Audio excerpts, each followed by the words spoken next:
नमस्कार दोस्तों, एक बार आप सभी का फिर से बहुत बहुत स्वागत है आप सभी के अपने YouTube चैनल डियर गुरुजी पर। सो गाइस, जितने लोगों ने अभी तक हमारा ऐप नहीं डाउनलोड किया है उसको तो डाउनलोड कर ही लेंगे। डियर गुरुजी ऑफिशियल ऐप है। डाउनलोड करने के बाद जिन्होंने पेड बैच ज्वाइन कर लिया है तो एक बार सब लोग जो टाइमिंग को लेकर परेशान है कि सर जी क्लास कैसे चलेगा, कैसे मिलेगा, तो आप कोर्स वाले सेक्शन में जाओगे। व्यू कोर्स, जिन्होंने परचेज कर लिया है उनको व्यू कोर्स का ऑप्शन दिखेगा। इस पर क्लिक करेंगे तो यहाँ पर सबसे ऊपर ही लाइव का एक ऑप्शन दिख जाता है और यहाँ पर जैसे जो भी क्लास चलनी होगी, जैसे मॉडर्न हिस्ट्री का आज क्लास नंबर 5 चलना है तो 9 बजे चलेगा। इसके अलावा जो भी क्लास चलनी होगी, तो जैसे आज 2 क्लास चलनी है, रीजनिंग का क्लास दोपहर में 2 बजे चलेगा। ये सब आपका जो है इसी वाले मिलेगा और आप लोग यहाँ पर देख सकते हो और अपने टाइम पर आकर ले सकते हो। डेली आप लोग एक बार सुबह जो है चेक कर लिया करो। 8 साढ़े 8 बजे के बाद जो है ऐसे मैं शेड्यूल कर दूंगा तो आपको एक क्लास पता चल जाएगा कि आज जो है कौन कौन सी क्लासेस चलने वाली है। प्रश्न चिन्ह के स्थान पर आने वाली संख्या बतानी है। बहुत ही आसान सा क्वेश्चन है और रीजनिंग डेली इसी टाइम पे चलता है तो सभी लोग प्रयास करते हुए चलेंगे। 1 3 9 11 है 33 और आपका 35 दिया गया। देखते हैं कितने लोग यहाँ पर सही जवाब देते हैं। बहुत ही सिंपल सा क्वेश्चन देखिए यहाँ पर दिया गया, थोड़ा सा लॉजिक लगाइए। देखिए 1 के बाद यहाँ पर 3 आ रहा है ना, 1 के बाद 3 आ रहा है यानी कि 1 प्लस क्या हुआ है, 1 प्लस 2 हुआ है, बराबर कितना आ गया 3। अब 3 के बाद देखिए 9 आ रहा है यानी कि 3 गुणे 3 हो गया। देखो पहले प्लस 2 हुआ फिर 3 गुणे 3 हो गया, ठीक है। उसके बाद 9 और 2 कितना हो गया 11 और 11 गुणे 3 हो गया। यानी कि सीरीज क्या चल रहा है भाई, प्लस 2 का चल रहा है फिर गुणे 3 का चल रहा है, फिर से प्लस 2 हो रहा है फिर से गुणा 3 हो रहा है। तो 33 2 35 और 35 3 कितना होता है भाई, 35 गुणे 3 करते हैं तो 105 यानी कि 105 आता है। तो जी हाँ, ऑप्शन नंबर जो इसका बी है यहाँ पर बिल्कुल करेक्ट हो जाएगा। सबको समझ में आ गया, सबने जवाब भी दिया था काफ़ी लोगों ने, तो बी ऑप्शन जो है यहाँ पर बिल्कुल करेक्ट हो जाएगा। अगला क्वेश्चन देखिए आपसे क्या कह रहा है। नीचे दिए गए प्रश्न में संख्याओं की श्रृंखला में एक संख्या गलत है, उस गलत संख्या का आपको क्या करना भाई, पता लगाना है। तो ध्यान से देखेंगे यहाँ पर उस गलत संख्या का पता कैसे लगाएंगे। 113 है, 225 है, 449 है, 897 और आपका 1790 दिया गया है। तो यहाँ पर देखो 113 से आपका 225 हो रहा है ना, यानी कि 113 गुणे 2 करो कितना होता है भाई, 113 गुणे 2 करेंगे तो 226 होता है। लेकिन 226 तो आ रही है, 225 आ रहा है यानी कि -1 हो गया है, यानी कि गुणे 2 -1। यही सेम चीज 225 दूना कितना होता है 250 450, उसमें से -1 कर देंगे कितना आ जाएगा 449 आ जाएगा। 449 गुना 2 करेंगे तो कितना हो जाएगा सर 898 होगा, 9898 होगा ना, -1 कर दिया कितना हो गया 897 हो गया। वही फिर से यहाँ पर किया गया गुणे 2 -1 किया गया है। तो भाई हम लोग भी 1700 यहाँ पर 1790 दिया, गुणे 2 यहाँ पर पूछा गलत संख्या कौन सा है, तो 897 तो ठीक है, 97 के गुणे 2 करेंगे कितना हो जाएगा सर 1794 होगा। भाई 97 है ना, 1794 होगा, -1 करेंगे कितना आना चाहिए 1793 आना चाहिए, लेकिन यहाँ पर 90 दिया गया है इसलिए गलत संख्या क्या हो जाएगा, ऑप्शन नंबर सी वाला जो है यहाँ पर गलत संख्या हो जाएगा। अगला क्वेश्चन देखिए आपसे क्या कह रहा है। किसी पंक्ति में ए प्रारंभ से 12वें स्थान पर है और बी जो है अंत से 15वें स्थान पर है। समझिए, अगर ए का हमें स्थान पता है, ए जो है स्टार्टिंग से अगर गिना जाए तो ये 12वें प्लेस पर आता है और अंत से अगर गिना जाए तो कौन से स्थान पे आता है भाई 15वें स्थान पे आता है। तो भाई यहाँ पर हम लोग निकाल सकते हैं कुल कितने व्यक्ति हैं, तो निकाल सकते हैं। ये कह रहा है, फिर उसके बाद कह रहा है जबकि सी ए और बी के बीच ठीक मध्य में है। ठीक हो, ध्यान से सी की बात करते हैं। देखो ए और बी की अगर हम बात करते हैं, अच्छा यहाँ पर ए का स्थान नहीं दिया गया था, यहाँ थोड़ा सा मिस्टेक मेरे से हुआ है, यहाँ पर बी के बारे में दिया गया था, ये थोड़ा सा मिस्टेक हुआ था, इसको करेक्ट कर लीजिए। यहाँ पर देखिए ए जो है स्टार्टिंग से 12वें स्थान पर है और यहाँ पर बी जो दिया गया था लास्ट से 15वें स्थान पर दिया गया था और इनके ठीक बीच में जो आपका कौन है सी दिया गया है। ठीक है, कह रहा है कि यदि पंक्ति में कुल 50 व्यक्ति हैं तो ए और सी के बीच में कुल कितने व्यक्ति होंगे। भाई एक बात बताओ, स्टार्टिंग से लेकर यहाँ तक 12 व्यक्ति हो गए, बी से लेकर यहाँ तक होकर 15 व्यक्ति हो गए, यानी कि यहाँ पर टोटल 12, यहाँ पर 15, 27 लोग तो यहाँ पर हो ही गए। हमें पता करना है कुल कितने लोग हैं, 50 व्यक्ति हैं। तो बी भाई पूछा गया कुल 50 व्यक्ति हैं तो ए और सी के बीच में पूछा गया ना, तो पहले ए और बी के बीच में निकालो कुल कितने व्यक्ति होंगे। तो भाई 27 में कितना जोड़ेंगे 50 आ जाएगा, 27 में 23 जोड़ देंगे कितना आ जाएगा आपका 50 आ जाएगा, यानी कि ए और बी के बीच में कुल कितने लोग हैं भाई 27 और 23 लोग हैं। ठीक है, 23 लोग हैं। अगर सी का स्थान ज्ञात करना है कौन सा है, तो सी देखो ए और बी के ठीक बीच में है ना, यानी कि 11वें स्थान पर होगा। सिंपल सा भाई 11वें स्थान पर होगा, तभी तो यहाँ से 11 यहाँ से 11 एग्जैक्ट पड़ेगा ना भाई। 23 है ना, अब खुद सोचो भाई, अगर जैसे मान लो ए है बी है, इनके बीच में अगर 23 लोग हैं तो अगर सी को बोला जा रहा है बिल्कुल बीच में है तो ये 11वें स्थान पे होगा, तो 10 यहाँ 10 यहाँ 1 यहाँ यही तो हो जाएगा ना। तो जितने लोगों ने यहाँ पर 11 जवाब दिया है वो लोग यहाँ पर बिल्कुल करेक्ट हो जाएंगे। या अगर आपको किसी की बीच वाली वैल्यू पता है तो उसमें से 1 घटा करके डिवाइड बाई 2 कर देते हैं, तो यहाँ पर ए से सी के बीच की दूरी या बी से सी के बीच की दूरी आप लोग आराम से निकाल सकते हो। ठीक है, चलिए दोस्तों आते हैं अगले क्वेश्चन की तरफ। तो अगला क्वेश्चन देखिए आपसे यहाँ पर क्या पूछा गया है, ध्यान से देखिएगा। 1 मिनट चाहिए, ये क्वेश्चन उल्टा क्यों हो गया भाई, चलो कोई बात नहीं। इस क्वेश्चन को ध्यान से देखिएगा। यक्स तथा वाई ने एक बिंदु से विपरीत दिशाओं में चलना प्रारंभ किया। देखो भाई एक्स और वाई हैं जो कि एक बिंदु से विपरीत दिशाओं में चलना प्रारंभ करते हैं। दोनों 3 किलोमीटर चलकर अपने दाएं मुड़ जाते हैं। क्वेश्चन देखिए समझिएगा, आपको यहाँ पर ये चीज़ फोकस करना है। क्वेश्चन देखो यहाँ पर मुझे पता है कि ये आपका पूरब होता है, ये आपका पश्चिम होता है, ये आपका उत्तर होता है और ये आपका दक्षिण होता है। इसी पे समझ जाओगे, बहुत सिंपल सा है। यक्स तथा वाई एक बिंदु से विपरीत दिशा में चलना प्रारंभ करते हैं। दोनों 3 किलोमीटर चलकर अपने दाएं मुड़ जाते हैं। दोनों 3 किलोमीटर चल करके अपने कहाँ मुड़ गए भाई, दाएं मुड़ गए हैं। चलिए भाई मान लेते हैं। उसके बाद कह रहा है कि और 5 किलोमीटर चले गए। यहाँ पर दिशा का कोई मतलब ही नहीं है, ठीक है। यहाँ पर कोई भी आप मान सकते हो क्योंकि यहाँ पर उत्तर दक्षिण पूर्व पश्चिम कुछ दिया ही नहीं गया है, तो कोई भी आप दिशा मान लो। जैसे मान लेते हैं यहाँ पर एक बिंदु आपका ये है, अब मान लो यहाँ से ये 3 किलोमीटर इधर गया, ये 3 किलोमीटर इधर गया, ठीक है। इधर भाई एक्स गया, इधर कौन गया, वाई गया। ये 3 गया इधर, 3 इधर गया, विपरीत दिशा में कह रहा है ना। अब कह रहा है उसके बाद जो है 3 किलोमीटर चलकर दोनों जो है अपने दाएं मुड़ जाते हैं। अब देखो ये अपने दाएं मुड़ेगा तो ये इधर जाएगा, ये कितना जाएगा 5, और ये इधर मुड़ गया, कितना आ गया भाई आपका 5 आ गया। फिर कह रहा है कि उसके बाद वो पुनः दाएं मुड़ गए और 3 किलोमीटर चलते हैं। पुनः दाएं मुड़ने के बाद देखो ये इधर, तो ये दाएं मुड़ा तो इधर चला, 3 इधर चल जाएगा और ये इधर 3 चल जाएगा, यहाँ पे आ जाएगा। तो पूछा गया है कि इनके और इनके बीच की दूरी कितनी है। देखो 5 दूरी ये हो गई और 5 दूरी ये होगी, टोटल 5 ये 5 मिलकर कितना हो जाएगा दोस्तों, आपका 10 किलोमीटर हो जाएगा। समझ में आ गया दोस्तों। यहाँ पर जितने भी लोगों ने 10 किलोमीटर जवाब दिया है वो लोग यहाँ पर बिल्कुल करेक्ट हो जाएंगे। फिर से समझो भाई, मान लो ये व्यक्ति ओ पर था, पहले विपरीत दिशा में गए, ओ से ए पे गए, ओ से बी पर गए। फिर यहाँ पर ये इस साइड चला गया 5, ये इस साइड 3 आ गया, ये 5 3 आ गया, तो इनके बीच की दूरी पूछी गई थी। बिल्कुल सिंपल सा आंसर था, 10 किलोमीटर यहाँ पर आंसर हो जाएगा। क्लियर है? क्लियर है कि नहीं क्लियर है, एक बार बताओ सभी लोग कमेंट करके। नहीं क्लियर अगर कोई क्वेश्चन होता है तो एक बार रिपीट करके जरूर देख लिया करो क्लास खत्म होने के बाद, जिससे आप लोग का भी टाइम बचेगा और मेरा भी टाइम बचेगा और सबका जो है टाइम बचता रहेगा। अगला क्वेश्चन देखो आपसे क्या कह रहा है। इन प्रश्न में फेंके गए एक पासे के 4 प्रारूपों को दर्शाया गया है। बताए कि पासे के अंक 6 के विपरीत फलक कौन सा होगा। देखो 6 यहाँ पर है ना, 6 यहाँ पर है, 6 के साथ क्या है 4 1 कहीं और पर है, 4 1 यहाँ पर देखा है। तो इस अगर हम इन्हीं दोनों पासों को उठा लेंगे तो हम लोग निकाल सकते हैं। क्यों? क्योंकि देखो यहाँ पर 1 और 1 कॉमन है। देखो 1 और 1 कॉमन हो गया। अब मैंने डाइस में आपको बताया था ना, इसको क्लॉकवाइज घुमाओ। जैसे 1 के बाद देखो 1 के बाद क्या रहा 3, 3 के बाद 2 आ रहा है, 1 के बाद 3, 3 के बाद 2 आ रहा है। यहाँ पर देखो 1 के बाद क्या रहा है क्लॉकवाइज घुमाने पे, 1 के बाद 4, 4 के बाद 6, 1 के बाद 4, 4 के बाद 6। तो हमसे पूछा गया 6 के विपरीत कौन सा होगा। तो 6 के विपरीत देखिए यहाँ पर क्या आ रहा है, 2 ही तो आ रहा है। मतलब 2 पासे से हम लोग लगा लिए। चाहते तो आप पहला ये वाला पासा उठाते और लास्ट वाला पासा उठाते तो नहीं आता। अगर आप लोग चाहते तो ये वाला पासा उठाए, पहला और तीसरा उठाते तो भी आपका आ जाता 2 के विपरीत 6 वाला। तो यहाँ पर जितने लोगों ने ऑप्शन नंबर ए जवाब दिया है वो लोग यहाँ पर बिल्कुल करेक्ट हो जाएंगे। क्लियर है? चलिए भाई अगला क्वेश्चन देखिए आपसे क्या कह रहा है। ए बी का पिता है और ई ए का भाई है और सी जो है बी की बहन है। ध्यान से देखिएगा, बहुत ही अच्छा क्वेश्चन है। क्या कहना चाह रहा है समझिएगा। ए जो है बी का पिता है, ए की अगर हम बात करते हैं, बी का पिता कौन हो गया, ए हो गया, एक जनरेशन ऊपर चला गया ना। ई जो है ए का भाई है, यानी कि इसका भाई कौन हो गया, ई हो गया ना। तिरछा क्यों लगता है भाई। उसके बाद सी जो है बी की बहन है, बी की बहन कौन होगी भाई आपकी, बी की बहन सी हो गई। क्लियर है? डी जो है ए का भी पता है, ए का पिता कौन हो गया, डी हो गया। चलो भाई बहुत ही अच्छी बात है। यहाँ पर माइनस लगा दो, यहाँ पर पिता है तो यहाँ पर बी का पता नहीं लेकिन ए का पता है प्लस है, ए का भी पता है प्लस है, और डी भी जो है आपका पिता है। अगर डी ए का पिता है तो डी भी प्लस में ही होगा।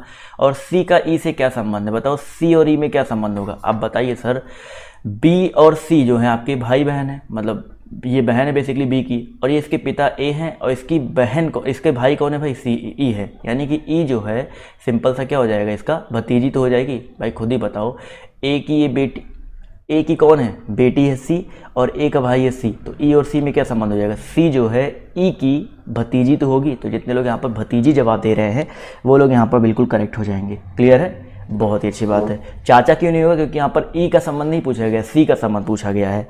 अगला क्वेश्चन देखो आपसे क्या कह रहा है, दी गई श्रृंखला में खाली स्थान पर भरिए, बताइए क्या आ जाएगा। 3, 10, 29, 66। भाई 3 है, फिर 10 है, फिर 29 है, फिर आपका यहाँ पर 66 दिया गया है। देखो इस क्वेश्चन में क्या किया गया समझिए। 3 कैसे आया है, 1 का क्यूब, 1 का स्क्वायर प्लस 1, 1 का स्क्वायर प्लस 2 किया गया है। 1 का स्क्वायर करके आ सकता है, यहाँ से लॉजिक लग रहा है कि नहीं। चलो 1 का स्क्वायर प्लस 2 किया गया है, लेकिन 2 का स्क्वायर प्लस 2 करेंगे तो 2 2 4 नहीं आएगा, तो 1 का क्यूब कर लो। 1 का क्यूब करा तो हमने 2 जोड़ा, कितना आ गया आपका 3 आ गया। इसके बाद 10 की बात करते हैं, तो यहाँ पर जैसे 2 का क्यूब करो प्लस 2 ऐड करो, कितना आ जाएगा 10 आएगा ना भाई। 2 दूनी 4 दूनी 8 2 10। 29 की बात करते हैं तो 3 का क्यूब प्लस 2 किया गया, यानी कि 1 का क्यूब 2 प्लस 2, 2 का क्यूब प्लस 2, 4 का क्यूब प्लस 2, उसके बाद कितना आ जाएगा भाई 5 का क्यूब प्लस 2 कर लेंगे तो 5 हम 25 5 125, और 2 ऐड करेंगे तो कितना आ जाएगा 127 आ जाएगा।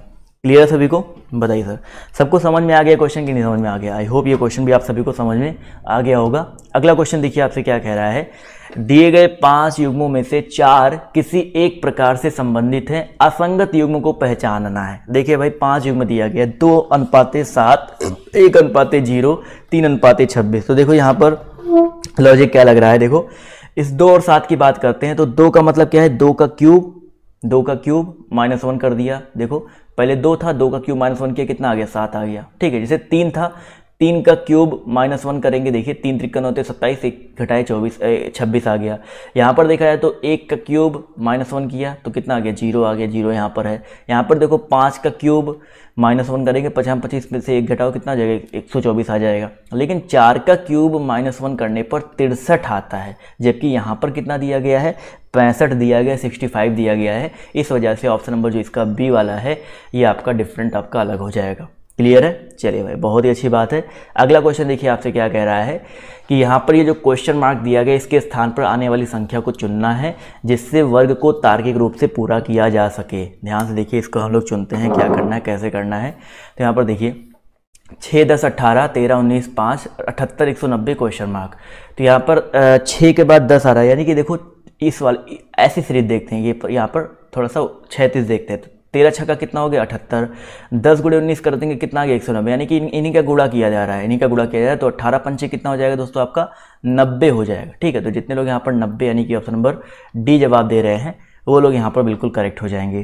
क्लियर है, चलिए भाई अगला क्वेश्चन देखिए आपसे यहाँ पर क्या कह रहा है कि एक जलपोत में सेना के कुल 1000 व्यक्ति यात्रा कर रहे हैं, जिनमें कुछ जवान और कुछ कप्तान हैं। प्रत्येक 24 जवानों पर एक कप्तान नियुक्त है, तो बताइए समूह में कुल कितने कप्तान नियुक्त है। देखिए बहुत ही अच्छा क्वेश्चन, बहुत सिंपल सा लॉजिक मैं आपको बता रहा हूँ, कोई आपको ट्रिक नहीं लगाना है, सिंपल सा एक लॉजिक बता रहा हूँ, मैथमेटिकल वे में लगा सकते हो। देखो कुल कितने व्यक्ति हैं 1000 व्यक्ति हैं, और जिसमें कुछ जवान हैं कुछ कप्तान हैं। मान लेते हैं भाई, मान लेते हैं आपके क्या बोलते हैं 24 जवानों पर एक कप्तान नियुक्त किया गया है ना, तो मान लेते हैं भाई 24, प्रत्येक जवानों पर एक कप्तान है आपका x, यानी कि भाई कितने जवान हो जाएंगे 24 x जवान हो जाएंगे। नहीं भाई एक बात बताओ भाई, जैसे मान लो कह रहा है कि प्रत्येक 24 जवानों पर एक कप्तान नियुक्त है, यानी कि मान लेते हैं कप्तानों की संख्या कितनी है 1 है। भाई कप्तान की संख्या कितनी मान लेते हैं x मान लेते हैं, कप्तान की संख्या कितनी मान लेते हैं x मान लेते हैं। तो प्रत्येक 24 जवान पर अगर एक कप्तान नियुक्त है तो भाई 24 x कुल जवान हो जाएंगे, नहीं हो जाएंगे, और उसके बाद अलग से कुल कप्तान हो जाएंगे x। इनका मान कितना दिया गया 1000 दिया गया है। यही तो क्वेश्चन कहना चाह रहा है, फिर से समझो भाई। कुल 1000 व्यक्ति थे जिसमें से कुछ जवान और कुछ कप्तान हैं, तो मान लेते हैं कप्तानों की संख्या कितनी है भाई आपकी x है, और प्रत्येक 24 जवान पर एक कप्तान है, तो भाई कुल जवानों की संख्या कितनी हो जाएगी आपकी, कुल जवानों की संख्या 24x हो जाएगी, क्योंकि प्रत्येक 24 जवान पर एक कप्तान है और कुल कप्तानों की संख्या x है। तो कुल जवान मिलकर कुल कितने लोग हैं 1000 लोग हैं। तो 24 से कितना हो गया 25x बराबर कितना हो जाएगा आपका 1000 हो जाएगा। 25 है भाई माफ़ कीजिएगा, और 25 से काटेंगे 1000 को तो 25 चौका 100 यानी कि 40। तो x का मान कितना आ गया आपका 40। तो कुल कितने कप्तान नियुक्त किए गए भाई आपके 40 कप्तान नियुक्त किए गए थे। क्लियर हो गया कि नहीं क्लियर हो गया भाई, 40 कप्तान नियुक्त किए जाएंगे तभी तो आपको 40 कप्तान हो गए, और 900 बचे कितने भाई 960 आपके क्या हो जाएंगे जवान हो जाएंगे। तो इसको भाग दे के भी देख लो कि हर 24 जवान पर एक कप्तान जो आ जाएगा। क्लियर हो गया कि नहीं क्लियर हो गया, इस तरह से इस क्वेश्चन को जो है लगाना था। सबको समझ में आ गया कि नहीं समझ में आ गई? 2 बार 3 बार मैंने समझाने का प्रयास किया है, आई होप समझ में आ गया होगा। अगला क्वेश्चन देखिए, कह रहा है कि यदि किसी सांकेतिक भाषा में बैंड को EDQG लिखा जाता है और GIRD को GLUJ लिखा जाता है तो लव को उसी भाषा में कैसे लिखेंगे? देखो भाई, B से यहाँ पर E हुआ है, B से क्या हुआ है आपका? E हुआ है। कितने का अंतर आया है? BCD, यानी कि +3 का अंतर आया है, क्योंकि भाई 2 से 5 हो गया ना, +3 का अंतर आया है। A से D हुआ है, +3 का अंतर आया है। N से Q हुआ है 14 3 17 और D से G हुआ है 4 3 7, सब में +3 का ही तो अंतर आ रहा है। तो देखते क्या यहाँ भी वही है। G से J हुआ है तो भाई 7 3 10, I से L हुआ है 9 3 12, R से U हुआ है 18 3 21, सब में भाई +3, D से G 4 3 7, सब में +3 ही तो किया गया है। बहुत आसान क्वेश्चन है। तो L में +3 करेंगे भाई 12 3 15, यानी कि O हो जाएगा, O ही तो होगा। O में +3 करेंगे तो R हो जाएगा। OR से देखो ये ऑप्शन तो ऐसे ही कट गया। YH में से कोई एक होगा तो यहाँ पर भी में +3 करेंगे तो Y आता है, यानी कि ऑप्शन नंबर जो इसका C वाला है यहाँ पर बिल्कुल करेक्ट हो जाएगा। वीडियो पसंद आ रहा तो यार 1 लाइक तो बनता है आप सभी का। अगर आपको समझ में आ रहा है क्वेश्चन तो ऑप्शन नंबर जो इसका C है यहाँ पर बिल्कुल करेक्ट हो जाएगा। क्लियर है? अगला क्वेश्चन देखिए आपसे क्या कह रहा है। एक टोकरी आम से भरी जा रही है, टोकरी में आमों की संख्या प्रत्येक मिनट में दोगुनी हो जाती है, प्रत्येक मिनट में दोगुनी हो जाती है, और यदि टोकरी आधे घंटे में पूरी भर जाती है, वो टोकरी बताइए आधी कब भरी होगी? बहुत सिंपल सा क्वेश्चन भाई। एक बात बताओ, प्रत्येक मिनट में दोगुनी हो जाती है ना। अब एक बात बताओ कि टोकरी जो है आधे घंटे यानी कि 30 मिनट में, सिंपल सा लॉजिक मैं बता रहा हूँ, 30 मिनट में वो क्या कर जाती है भाई? पूरी भर जाती है। तो एक बार बताओ 29वें मिनट में वो आधी भरी होगी नहीं भरी होगी? 29 मिनट में वो आधी भरी होगी नहीं भरी होगी? क्योंकि भाई यहाँ पर क्वेश्चन ही हमसे कह रहा है कि प्रत्येक मिनट में दुगनी हो जा रही है, तो 29 मिनट में आधा भरा होगा, तो जैसे अगला मिनट आया 30वां मिनट वो पूरा भर गया। 1 मिनट में दुगना हो रहा है ना, तो यहाँ पर जो आंसर क्या हो जाएगा आपका? 29 मिनट हो जाएगा। कोई यहाँ पर मतलब सिंपल सा लॉजिक लगाना था, एक क्वेश्चन आपको दिया गया था, तो आई होप यहाँ पर समझ में आ गया होगा क्या करना था क्वेश्चन में। क्लियर है कि नहीं क्लियर है? बहुत सिंपल सा क्वेश्चन था। 29 मिनट सबको समझ में आ गया नहीं समझ में आ गया? बहुत ही अच्छी बात है। अगला क्वेश्चन देखिए, कह रहा है यहाँ पर ये जो क्वेश्चन मार्क दिया गया, यहाँ पर ये जो क्वेश्चन मार्क दिया गया, इसके प्लेस पे बताइए क्या आएगा। देखते हैं यहाँ पर क्या आ सकता है भाई। B से यहाँ पर देखो, B से E हो रहा है, E से H हो रहा है, यानी कि B से E +3, E से H +3 हो रहा है ना। तो H से K की बात करते हैं तो HI 8 3 11, तो 11 3 कितना हो जाएगा? 14, यानी कि N आ जाएगा। और N आ गया तो देखो ये ऑप्शन तो ऐसे ही कट गए, पर तब भी 8 वाला देख लेते कैसे आएगा। देखो 2 दूनी 4, 2 तिहाई 6, लेकिन 2 2 4 2 6, 3 2 5 2 7। अच्छा यहाँ पर 3, अच्छा यहाँ पर देखिए यहाँ पर जैसे 2 था तो सब में 2 2 ऐड किया गया। यहाँ पर देखिए 3 है तो यहाँ पर 3 2 5 3 8 ऐड कर रहे हैं। यहाँ पर 5 है, 5 4 9, 5 14 ऐड कर रहे हैं। ठीक है, मतलब यहाँ पर से नहीं, मतलब इन दोनों में जो अंतर आ रहा है वो जो पहला वाला अंतर है इससे मतलब रख रहा है। देखो यहाँ पर 4 और 6 में कितने का अंतर है? 2 का अंतर है। 5 के बाद देखो यहाँ पर 8 आएगा तो 5 और 8 में कितने अंतर है? 3 का अंतर है। और 9 और इसमें देखो कितने का अंतर है? 5 का अंतर। यहाँ पर देखिए 5 है तो यहाँ पर कितना आ जाएगा? 8 आ जाएगा। तो जितने लोगों ने ऑप्शन नंबर जवाब दिया है 8 वाला, वो लोग यहाँ पर बिल्कुल करेक्ट हो जाएंगे। या तो एक लॉजिक और यहाँ पर लग सकता है, देखिए कौन सा लॉजिक लग सकता है। मान लीजिए आप ये लॉजिक ना लगाओ 8 वाले में, ये भी लॉजिक लग सकता है। देखिए 2 और 3 कितना हो गया? 5 हो गया। 5 और 4 कितना हो गया? 9 हो गया। तो 6 और कितना 14 होगा भाई आपका? 8 14 होगा। ये लॉजिक भी लग सकता है। तो दोनों लॉजिक यहाँ पर कहीं भी लगा सकते हो। तो ऑप्शन नंबर जो इसका ए है, दोनों लॉजिक से आपका वही ऑप्शन आएगा। ठीक है, अगला क्वेश्चन देखिए आपसे क्या कह रहा है। ABCDE 5 लड़के हैं। A B की अपेक्षा छोटा है परंतु E से बड़ा है, C सबसे बड़ा है। देखो ध्यान से, जो क्वेश्चन कह रहा है वो समझते हुए चलिएगा। ABCD, देखो पहली लाइन हमसे क्या कहना चाह रहा है, जो A है वो B की अपेक्षा छोटा है, यानी कि A जो है वो B से छोटा है। ठीक है, B सबसे बड़ा है इनमें, और लेकिन E से बड़ा है, यानी कि इससे भी छोटा कौन हो गया? E हो गया। ये इक्वेशन नंबर आपका 1 कहना चाह रहा है। दूसरा इक्वेशन कह रहा है कि C सबसे बड़ा है, D B से कुछ छोटा और A से कुछ बड़ा है। D जो है, D की अगर हम बात करते हैं, B से कुछ छोटा है, ठीक है, और A से बड़ा है। ठीक है, A से बड़ा है, तो A समीकरण नंबर आपका 2 हो गया। तो इन दोनों समीकरण को देखा जाए तो हम एक चीज़ कह सकते हैं कि इन दोनों में B तो बड़ा है ही सबसे बड़ा, और B के बाद किसका नंबर आता है? D का नंबर आता है। D के बाद किसका नंबर आता है? A का नंबर आता है। और A से भी छोटा कौन आता है? E आता है। और एक लाइन यहाँ पर देखिए कहा जा रहा था कि C सबसे बड़ा है, यानी कि इन सबसे बड़ा कौन हो जाएगा? आपका C हो जाएगा। ठीक है, तो सबसे बड़ा C, उसके बाद B, फिर D, फिर A, फिर E। तो कह रहा है कि सबसे छोटा लड़का कौन सा है। देखो भाई, सबसे छोटा आप लोग बता सकते हो ना, CBDAE में सबसे छोटा कौन है भाई? ई ही तो दिया गया है, तो बिल्कुल सही जवाब आ रहा है। जितने लोग यहाँ पर ई जवाब दे रहे हैं वो लोग यहाँ पर बिल्कुल करेक्ट हो जाएंगे। क्लियर है? चलिए भाई, आई होप क्वेश्चन समझ में आया होगा सभी को। अगर समझ में आया तो एक लाइक तो आप सभी का बनता ही बनता है। अगला क्वेश्चन देखिए आपसे यहाँ पर क्या कह रहा है, ध्यान से देखिएगा। क्वेश्चन नंबर आपका यहाँ पर माफ़ कीजिए, क्वेश्चन नंबर आपका यहाँ पर 16 कहना चाह रहा है कि यदि माइनस का अर्थ, देखिए क्या दिया गया आपका, ये दिया गया, प्लस दिया गया है, प्लस का अर्थ ये दिया गया। इस तरह क्वेश्चन आपके पेपर में बहुत सारे आते हैं और आराम से आप लोग कर भी ले जाते हो। देखिए जो कह रहा है वही कर दो भाई। 5 + 6 है ना, तो 5 प्लस के स्थान पे देखिए प्लस का अर्थ क्या है आपका, गुणा है, गुणा है ना, तो गुणे हो जाएगा 6। भाग का अर्थ क्या है, घटाना, यानी कि -4 हो जाएगा। गुणे का अर्थ क्या है भाई, गुणे का अर्थ है जोड़, यानी कि +6 हो जाएगा। सॉरी, यहाँ पर 25 - 1 ऑलरेडी दिया गया था, अभी देखो गलती कर देते हैं हम लोग। तो 25 माइनस का अर्थ क्या भाई आपका, भाग दिया गया, तो भाग ही हो जाएगा। तो 25 भागे 5 करो कितना आ जाएगा, 5। 25 5 छक्का कितना हो जाएगा, 30 हो गया। ठीक है, 25 भागे 5 किया, 5 आ गया, 5 × 6 कर दिया, 30 आ गया। -4 + 6 करेंगे तो +2 हो जाएगा। 6 में से 4 गया 2 हो गया ना, और 30 और 2 कितना हो जाएगा आपका, 32 हो जाएगा। बिल्कुल सही बात है। जितने भी लोगों ने यहाँ पर 32 यानी कि ऑप्शन नंबर सी जवाब दिया है वो लोग यहाँ पर बिल्कुल करेक्ट हो जाएंगे। क्लियर है? चलिए भाई, सबको समझ में आ रहा है, नहीं समझ में आ रहा है? अगले क्वेश्चन की तरफ बढ़ते हैं। अगला क्वेश्चन देखिए आपसे यहाँ पर क्या बोला गया है, ध्यान से देखिएगा। क्वेश्चन नंबर आपका यहाँ पर 17 कह रहा है 17 नंबर क्वेश्चन कह रहा है कि यदि गुणे का अर्थ है भाग, भाग का अर्थ है जोड़ना, माइनस का अर्थ है गुणा तथा प्लस का अर्थ है घटाना, तो इसका मान बताना है। तो भाई वही सेम तरह का क्वेश्चन है भाई, बस वहाँ पर ब्रैकेट लग गया है तो ब्रैकेट लगा लो। 14 माइनस का अर्थ देखिए क्या दिया गया है, माइनस का अर्थ दिया गया है गुणा, तो गुणे कितना हो जाएगा 6। और भाग का अर्थ दिया गया भाई, भाग का अर्थ दिया गया जोड़ना, यानी कि +18 हो जाएगा।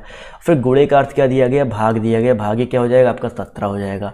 तो इसमें पहले ब्रैकेट सॉल्व करते हैं। 14 छक कितना होता है सर, 14 छक्का 84, और इसके बाद यहाँ पर 84 और 18 कितना हो जाएगा भाई 8। 84 और 18 ऐड करेंगे अगर हम लोग, तो 84 + 18 ऐड करने में कितना आएगा भाई 8 × 4 = 12, और यहाँ पर 8 × 1 = 9, 9 × 1 = 10, 102 भागे कितना हो जाएगा आपका 17, और 17 से 102 को भाग देते हैं तो 17 छक्का कितना होता है दोस्तों आपका 102 होता है। तो जितने लोगों ने यहाँ पर ऑप्शन नंबर डी जवाब दिया है 102, वो लोग यहाँ पर बिल्कुल करेक्ट हो जाएंगे। क्लियर है? चलिए भाई, आई होप ये क्वेश्चन भी आप सभी को जो है समझ में आ गया हो गया। भाई समझ में आ गया, नहीं समझ में आ गया, वीडियो को लाइक वाइक करते हुए चलिएगा। और इसके जस्ट बाद याद रखिएगा 2 बजे से एक वेरी वेरी स्पेशल क्विज चलता है अनअकैडमी पर। जो लोग नहीं ज्वाइन कर पाते हैं ज्वाइन जरूर करें, इनवाइट कोड आपसे पूछेगा अनअकैडमी का, तो ये डियर गुरुजी का यूज जो है जरूर कीजिएगा। अगला क्वेश्चन देखिए आपसे क्या कह रहा है, आपको बताना है यहाँ पर क्वेश्चन नंबर 18 में। चलिए यहाँ पर मैंने इंस्ट्रक्शन तो नहीं लिखा, बट यहाँ पर देखिए इसमें बताना है कि जो है कौन सा शब्द नहीं बनाया जा सकता है। ठीक है, आपको बताना है कौन सा शब्द नहीं बनाया जा सकता है। IMPERISHABLE लिखा गया। तो पहले शब्द की बात करते हैं, पर्सन। पर्सन की अगर हम बात करते हैं, देखिए यहाँ पर एन आ रहा है, जबकि इन पूरे वर्ड में कहीं पर एन है नहीं, है ना, तो ये शब्द जो आपका नहीं बनाया जा सकता है। क्लियर है? इसी तरह एक और क्वेश्चन दिया गया, आपको बताना है कि कौन सा नहीं बनाया सकता। फटाफट आप लोग कमेंट करके बताते हुए चलेंगे यहाँ पर कौन सा जो है नहीं बनाया जा सकता है। देखते हैं कितने लोग यहाँ पर जवाब देते हैं। बहुत ही इंपॉर्टेंट क्वेश्चन है और जवाब देखिए धीरे धीरे सभी का आना शुरू हो गया है। बहुत ही अच्छी बात है भाई, काफ़ी लोग यहाँ पर जवाब जो है बिल्कुल सही दे रहे हैं। वीडियो को लाइक वाइक करते हुए चलो। और यहाँ पर देखा है तो ऑप्शन नंबर देखिए डिक्शनरी में देखिए DIC, इसमें देखा जाए तो ओ शब्द जो है ओ यहाँ पर है, जबकि इस पूरे में ओ कहीं पर है नहीं, है ना, तो यहाँ पर जो ऑप्शन नंबर बी दिया गया है ये आपका नहीं बनाया जा सकता है। चलिए दोस्तों आते हैं अगले क्वेश्चन की तरफ। तो अगला क्वेश्चन देखिए आपसे यहाँ पर क्या कह रहा है, ध्यान से देखिएगा कि भैया NATURALIGA, मतलब इससे भी आपको बताना है कौन सा नहीं बनाया जा सकता है। फटाफट, एक ही तरह के मतलब हलवा क्वेश्चन तो आपको फ्री में दे देते हैं नंबर, तो बताइए यहाँ पर कौन सा नहीं बनाया जा सकता है। देखते हैं कितने लोग जवाब देते हैं। जवाब देखिए यहाँ पर धीरे धीरे आना शुरू हो गया। तो यहाँ पर अगर देखा जाए, देखिए ऑप्शन नंबर, अगर हम बात करते हैं रूरल के बारे में, देखिए रूरल में देखिए 2 बार आर आया है। देखो 1 बार आर, 2 बार आर आया है, लेकिन यहाँ पर 1 ही बार आर है, तो इस वजह से रूरल शब्द जो है आपका नहीं बनाया जा सकता है। क्लियर है? चलिए भाई, आई होप ये क्वेश्चन भी आप सभी को समझ में आ गया होगा। अगला क्वेश्चन देखिए आपसे क्या कह रहा है, यहाँ पर 4 युग्म दिए गए हैं। 3 जो है किसी प्रकार से समान है और 1 जो है समान नहीं है, तो कौन सा समान नहीं वही बताना है। जैसे यहाँ पर देखिए 96 और 31 है, तो 31 × 3 करें तो कितना होता है 93। 93 3 ऐड कर देंगे कितना आ जाएगा 96 आ जाएगा। देखते हैं ये लॉजिक किस में लगा है। यहाँ पर देखिए ऑप्शन नंबर बी में देखिए 16 × 48, 48 में 3 ऐड कर दो 51 आ जाएगा, आएगा ना। 24 × 72, 72 में 3 ऐड कर दिए कितना आ जाएगा 75 आ जाएगा ना। 34 × कितना होता है सर, 34 × होता है सर 102 में 3 ऐड करो तो कितना आना चाहिए सर? आपका 105 आना चाहिए, जबकि यहाँ पर 3 घटा दिया गया है, 102 माइनस 3 किया गया है, तो इस वजह से ये डी वाला ऑप्शन जो है यहाँ पर डिफरेंट हो जाएगा, यहाँ पर अलग हो जाएगा। तो जितने लोगों ने यहाँ पर ऑप्शन नंबर डी जवाब दिया है वो लोग यहाँ पर बिल्कुल करेक्ट हो जाएंगे। अगला क्वेश्चन देखिए आपसे यहाँ पर क्या कह रहा है। इस प्रश्न में यहाँ पर बेसिकली पश्चिम का संबंध जैसे उत्तर पूर्व से है, तो बताइए दक्षिण का संबंध किससे हो जाएगा? देखो ध्यान से इस क्वेश्चन में कैसे करना है। ये आपका होता है पूरब, ये होता है आपका पश्चिम, ये होता है आपका उत्तर और ये होता है आपका दोस्तों दक्षिण होता है। तो आप बताओ जो ये पश्चिम दिया गया है, पश्चिम का संबंध किससे दिया गया भाई? उत्तर पूर्व से। उत्तर पूर्व का क्या है? ये वाला है, यानी कि ये वाला जो कोड है ये कितना घूम गया भाई? दक्षिणावर्त घूम गया 135 डिग्री। ठीक है, दक्षिणावर्त कितना घूम गया? 135 डिग्री। तो दक्षिण वाला भी दक्षिणावर्त 135। दक्षिण देखो आपका कहाँ पर है?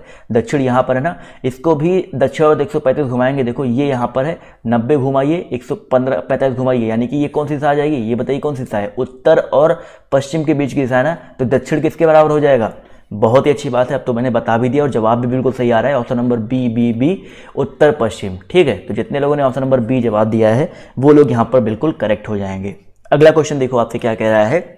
इस प्रश्न में 4 शब्द दिए गए हैं जिनमें से 3 किसी प्रकार से समान है और उनका एक समूह बनता है। दिए गए विकल्पों में से विषम शब्द को चुनना है। फटाफट यहाँ पर दोस्तों जो है आप लोग विषम शब्द चुनिए, देखते हैं कितने लोग यहाँ पर जवाब जो है सही देते हैं। बहुत ही अच्छा प्रश्न दिया गया आपसे यहाँ पर। तो यहाँ पर अगर देखिए मई कितने का महीना होता है भाई? मई, ये क्वेश्चन पहले भी मिल चुका। मई 31 का महीना होता है, अप्रैल मई 30 का महीना होता है। मई मैं खुद ही भूल गया, जनवरी फरवरी मार्च अप्रैल मई 31 का ही होता है। इसके अलावा जुलाई की बात करते 31 का महीना होता है, अगस्त भी 31 का महीना होता है, लेकिन जून की बात करते दोस्तों ये आपका 30 का महीना होता है। तो जितने लोगों ने यहाँ पर जून जवाब दिया है वो लोग यहाँ पर बिल्कुल करेक्ट हो जाएंगे। क्लियर है? चलिए भाई, सबको समझ में आ रहा है ना। अगला क्वेश्चन देखिए आपसे यहाँ पर क्या बोला गया है कि बराबर, ये देखिए बहुत ही मजेदार और बहुत ही इंपॉर्टेंट क्वेश्चन है। बराबर संख्या में घोड़े और मोर हैं, यानी कि जितने घोड़े हैं उतने ही मोर हैं। एक झुंड में पैरों की संख्या और सिरों की संख्या के दोगुने से 16 अधिक है, तो बताइए झुंड में कुल कितने घोड़े हैं? ऑप्शन से लगाते हैं, देखिए बहुत आसान है। मान लेते हैं भाई 6 क्या है? घोड़े हैं, तो मोर भी कितने होंगे आपके? 6 होंगे। 6 घोड़े तो 6 मोर। अब क्वेश्चन क्या कह रहा है कि भाई एक झुंड में पैरों की संख्या सिरों की संख्या से दोगुने से 16 अधिक। अच्छा, तो अगर 6 घोड़े हैं 6 मोर हैं, सबके एक ही तो सिर होते हैं, कुल कितने सिर हो गए आपके? 12 सिर हो गए। 12 तो सिर होंगे ना। उसके बाद पैरों की संख्या निकालते हैं, तो भाई घोड़े के 4 पैर, तो घोड़े के 4 पैर, तो 6 घोड़े के कितने? 24 पैर हो जाएंगे, और मोर के 2 पैर, तो 6 दूनी 12 पैर हो जाएंगे। तो 24 और 12 कितना आ जाएगा सर आपका? 24 12 36 आ जाएगा।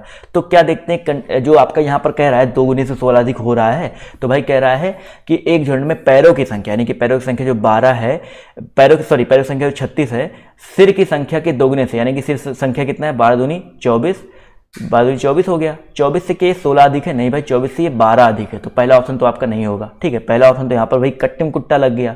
दूसरा ऑप्शन देखते हैं, 10 घोड़े तो 10 आपके मोर हो जाएंगे, तो कुल सिरों की संख्या कितनी हो गई आपकी? 20 हो गई। पैरों की संख्या कितनी आएगी? 40 इसके हो जाएंगे और 20 इसके पैर हो जाएंगे, यानी कि 40 20 80 हो गया। तो देखते हैं इसका दोगुना करो, इसका दोगुना कितना होता है सर आपका? 40 होता है। इसके दोगुने से क्या? देखो ये तो 20 अधिक है ना, लेकिन दोगुने से कितना अधिक होना चाहिए सर? दोगुने से आपका अधिक होना चाहिए, आपका 40 अधिक होना चाहिए। तो ये वाला ऑप्शन जो है आपका करेक्ट गलत हो जाएगा। ठीक है दोस्तों, चलिए भाई ये चीज़ आपको यहाँ पर समझ में आना चाहिए। 1 मिनट रुक जाइए। हाँ, ये हो गया लॉजिक, ये आपका यहाँ पर लग गया। अगला क्वेश्चन देखते हैं आपसे यहाँ पर क्या बोला गया है, ध्यान से देखिएगा। 8 वाला उठाते हैं, तो 8 है और 8 है। आप लोग के जवाब देखिए यहाँ पर आने शुरू हो गए हैं। तो 8 और 8 को उठाते हैं, तो यहाँ पर देखा जाए तो इसकी टोटल पैरों की संख्या कितनी हो गई आपकी? 16 हो गई, और सॉरी सिरों की संख्या, पैरों की संख्या देखो, इसके 32 पैर, इसके 16 पैर, तो यहाँ पर 32 16 कितना हो जाएगा? 48 ही तो होगा। तो यहाँ पर देखो इसके 2 गुने से, यानी कि 32 से 16 अधिक है? नहीं अधिक है। तो इस वजह से ऑप्शन नंबर जो इसका सी है वो यहाँ पर करेक्ट हो जाएगा। आई होप ये क्वेश्चन भी आपको यहाँ पर समझ में जो है आ गया होगा। क्लियर है? चलिए भाई, क्लियर हो गया कि नहीं क्लियर हो गया सभी को? यस और नो सभी लोग कमेंट करके बताते हुए चलेंगे। बेसिक से भी लगा सकते हो, बेसिक भी आसान है, ये भी आसान है, जो चाहो आप लगा सकते हो, बट आपकी डिपेंड करता है कि आप लोग कौन सा लॉजिक वहाँ पर लगा रहे हो। अगला क्वेश्चन देखो आपसे क्या कह रहा है कि कितने समय में एक बंदर 60 फीट लंबे पेड़ के शीर्ष को छू लेगा यदि वह 1 सेकंड में 3 फीट चढ़ता है और तुरंत 2 फीट नीचे गिर जाता है। आप समझो, इस क्वेश्चन को बहुत अच्छे से समझिएगा। इस क्वेश्चन में करना क्या है, देखिए इस क्वेश्चन को बहुत अच्छे से समझने का प्रयास कीजिएगा कि भाई 1 सेकंड में 3 फीट चढ़ता है और अगले 1 सेकंड में 2 फीट नीचे गिर जाता है, यानी कि टोटल 2 सेकंड में वो कितना चल रहा है बताइए सर। 2 सेकंड में वो कितना चढ़ रहा है। 2 सेकंड में अगर देखा जाए तो 3 फीट चढ़ा, 2 फीट गिरा, यानी कि 2 सेकंड में सिर्फ वो 1 ही फीट चढ़ रहा है। समझिएगा, 2 सेकंड में वो कितना चढ़ रहा है भाई, 1 ही फीट चढ़ रहा है। तो उसको 60 फीट तक पहुंचना है। तो 60 फीट तक पहुंचना है तो यहाँ पर भाई 2 सेकंड में 1 फीट उतर जा रहा है। तो आप ऐसे थोड़ा सा लॉजिक लगाओ, थोड़ा सा समझो। यहाँ पर अगर हम यहाँ पर देखेंगे 57, 60 के जस्ट थोड़ा सा 3 फीट है ना, तो 60 में से 3 घटाओ 57। बताओ तो 57 फीट कितने सेकंड में चढ़ेगा, आप खुद बताओ। 57 फीट वो कितने सेकंड में चढ़ेगा। 57 फीट की अगर हम बात करते हैं तो वो 1 मिनट, यहाँ पर थोड़ी सी मिस्टेक हो रही है कि भाई बंदर द्वारा 1 सेकंड में चली गई दूरी। 1 मिनट, इसको मिटाते हैं, थोड़ा सा मेरे से मिस्टेक हो गया। यहाँ पर देखो क्या कह रहा है, यदि वह 1 सेकंड में 3 फीट चढ़ता है और 2 फीट उतर जाता है, यानी कि ये जो काम हो रहा है ये 1 ही सेकंड में काम हो रहा है। देखो ये 1 ही सेकंड में दोनों काम हो रहा है कि 3 फीट चढ़ भी रहा है, 2 फीट उतर भी जा रहा है। ये थोड़ा सा लॉजिक लगाइए। तो 1 सेकंड में वो कितना टोटल चढ़ता है भाई, 1 सेकंड में वो आपका टोटल चढ़ता है भाई आपका पहले चढ़ेगा 1 फीट। टोटल यहाँ पर कितना चढ़ता है भाई, 1 फीट चढ़ता है टोटल। अगर निकालते हैं, अगर पूरा परिकलन करके निकालते हैं तो भाई 3 चढ़ा और 2 उतर गया। तो बताइए सर 57 फीट कितने चढ़ेगा। 57 फीट जो है 57 सेकंड में चढ़ेगा। यही तो मैटर आ गया। लेकिन एक बात बताओ, जैसे वो 98वें सेकंड में जाएगा तो 98वें सेकंड में क्या होगा, पहले वो 3 फीट चढ़ेगा ना, तो 57 फीट क्या हो गया, 60 फीट पे वो पहुंच गया। अब वो अगले थोड़ी देर में तुरंत उतर जाता है, उसकी बात तो नहीं कर रहे ना, कह रहा है कि 60 फीट लंबे पेड़ के शीर्ष को छू लेगा। सिर्फ छू लेने की बात आई है तो 58वें सेकंड में वो छू लेगा। ठीक है भाई, 58वें सेकंड में वो छू लेगा। बस यहाँ पर ये चीज़ हमको समझना था। तो ऑप्शन नंबर जो इसका सी है यहाँ पर बिल्कुल करेक्ट हो जाएगा। क्लियर है, सबको समझ में आ गया, नहीं समझ में आ गया ये क्वेश्चन में क्या करना था। चलिए भाई एक बार फिर से देख लीजिए क्वेश्चन को, मैंने क्या बताया था और क्या आप लोगों ने किया था। यहाँ पर सबको समझ में आएगा, नहीं समझ में, बस आपको ये समझना है। ठीक है, अगला क्वेश्चन देखिए आपसे क्या कह रहा है कि 3 घंटियाँ क्रमशः 9, 12, 15 मिनट के अंतराल से बजती हैं। 6 बजे पूर्वाह्न, 7 बजने के पश्चात तीनों एक साथ फिर कब बजेंगी। ये तो क्वेश्चन कह रहा है भाई। 9 है, 12 है, 15 है, बजती और 6 बजे पूर्वाह्न के साथ जो है कितनी बजेंगी। तो मैंने बताया था जब इस तरह का क्वेश्चन आए तो पहले 9, 12 और 15 का क्या निकाल लो। 9 है, 12 है और 15 है, इसका आप लोग एलसीएम निकाल लो। एलसीएम निकालेंगे, देखिए कितना आ जाएगा। 3 त्रिक का 9, 3 चौका 12, 3 पचे 15, फिर से 3 जाएगा 1, फिर 4 और आपका 5 आ जाएगा। फिर कितना हो जाएगा, 4 से करेंगे तो यहाँ पर देखिए 4 से तो कुछ कट नहीं रहा है, तो 3 त्रिक का 9, 9 चौका 36, 36 पे पंचे कितना हो जाएगा, 180 हो जाएगा। यानी कि 180 मिनट बाद जो है आपका बजेगा। पहले आपका ये 6 बजे बजा था, अब वो अगली बार कब बजेगा भाई, 180 मिनट बाद बजेगा। 180 मिनट बाद का मतलब क्या हो गया भाई, यहाँ पर 6 बजे में 180 मिनट होता है 3 घंटा। 6 और 3 कितना हो जाएगा, 9 बज जाएगा। तो यहाँ पर जितने लोग ऑप्शन नंबर ए जवाब दे रहे हैं वो लोग यहाँ पर बिल्कुल करेक्ट हो जाएंगे। एक और क्वेश्चन देखते हैं आपसे, यहाँ पर देखिए क्या कह रहा है। और ये क्वेश्चन जो है आप लोग कमेंट करके बताइएगा, ये आप लोग के लिए होमवर्क है। ठीक है, इस क्वेश्चन का आप लोग कमेंट करके जवाब दीजिएगा। और अगली क्लास जो है आप सभी को देखिए, ऊपर मैंने पिन कमेंट बॉक्स में पिन भी कर दिया है और मैंने उसका लिंक भी दे दिया है, तो उसकी मदद से आप लोग जो है आ सकते हैं उस क्लास में। और क्लास का टाइमिंग आपको पता ही है। ठीक है, तो अभी के लिए बाय बाय, टेक केयर, जय हिंद, जय भारत।